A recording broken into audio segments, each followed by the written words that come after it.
Meet Raj living the IT dream, for now.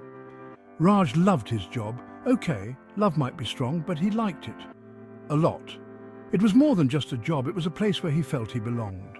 He was a software developer, building cool stuff for a tech company. Every day brought new challenges and opportunities to learn. Good pay, decent benefits, free snacks, life was good. The break room was always stocked with his favorite treats, or at least it was stable. Raj liked stable. Stable meant predictable. It meant he could plan his future without too many surprises. Predictable meant he could budget for those limited edition Funko Pops he collected. His desk was a mini museum of his favorite characters. Life was good. The daily routine was comforting and he enjoyed the camaraderie with his colleagues. Raj had been with the company for 5 years. 5 years of growth, learning and building relationships. He had seen projects succeed, some fail spectacularly. Each project taught him something new, whether it was a triumph or a disaster. He'd learned to navigate office politics, mastered the art of looking busy during Zoom meetings, and could even predict when the office coffee would taste like burnt despair. It was all part of the job. Yeah, Raj was basically a rock star. His colleagues respected him and his bosses appreciated his hard work. He wasn't some coding prodigy, mind you. He was just diligent and passionate about his work. Raj was just a regular guy who enjoyed solving problems. He found joy in untangling complex issues and finding elegant solutions. And coding to him was like solving a giant, complex puzzle. Each line of code was a piece that fit into a larger picture. Plus, it paid way better than his brief, soul-crushing stint as a telemarketer. That job had been a nightmare. Never again. Life was good. Until it wasn't. The stability he cherished was about to be tested in ways he never imagined. The IT market in India was booming, but it was also unpredictable. Raj was about to find out just how volatile it could be. Then came 2020, a year that would be etched in the annals of history for its unprecedented challenges. The year the world decided to play a real-life game of pandemic.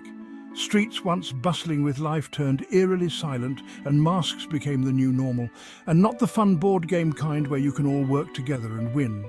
This was a game where the stakes were real and the outcomes were far from certain. This was the kind where everyone loses, especially John. The isolation and uncertainty weighed heavily on him. It started subtly, whispers of budget cuts and restructuring. The office grapevine buzzed with rumors, creating an atmosphere thick with anxiety. The free snacks slowly disappeared, replaced by generic off-brand alternatives that tasted vaguely of sadness. It was a small but telling sign of the times. Then the dreaded email arrived, company-wide layoffs. The words seemed to leap off the screen, each one a dagger to the heart. John was one of the unlucky ones. He packed up his desk, each item a reminder of better days. Suddenly, John's stable world felt like it was built on a foundation of jelly.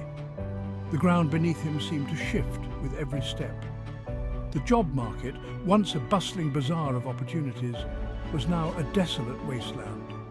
Job fairs were empty, and online listings were few and far between. Companies were retracting job offers faster than a politician's promise during an election year. Each retraction felt like a door slamming shut. The IT sector, once considered recession-proof, was shedding jobs like a husky in summer. The invincibility of the tech world was shattered.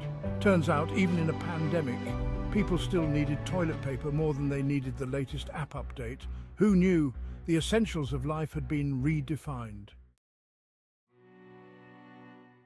John did what any self-respecting unemployed person does. He updated his resume.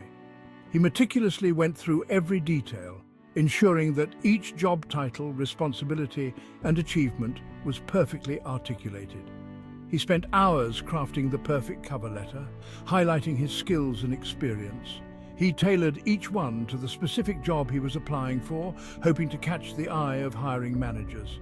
He even considered adding professional Funko Pop arranger to his list of skills.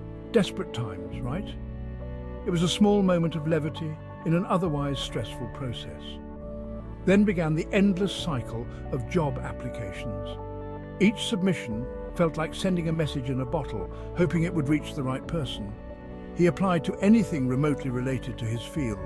The job market was tough, and he couldn't afford to be picky. He even considered learning how to code for those self-driving pizza delivery robots. It seemed like a futuristic skill that might give him an edge. He went on countless Zoom interviews, trying to project an aura of confidence and competence, despite the growing sense of panic bubbling inside him. Each interview was a performance, a chance to prove himself. But the rejections kept coming, overqualified, they said, not a good fit. Each rejection felt like a personal blow. We decided to go with another candidate who fits our company culture better.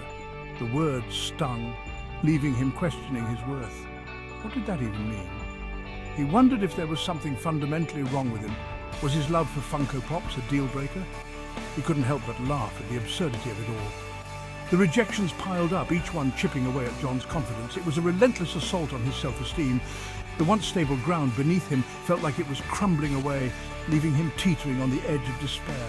He wondered how much longer he could keep going, but he knew he had to persevere.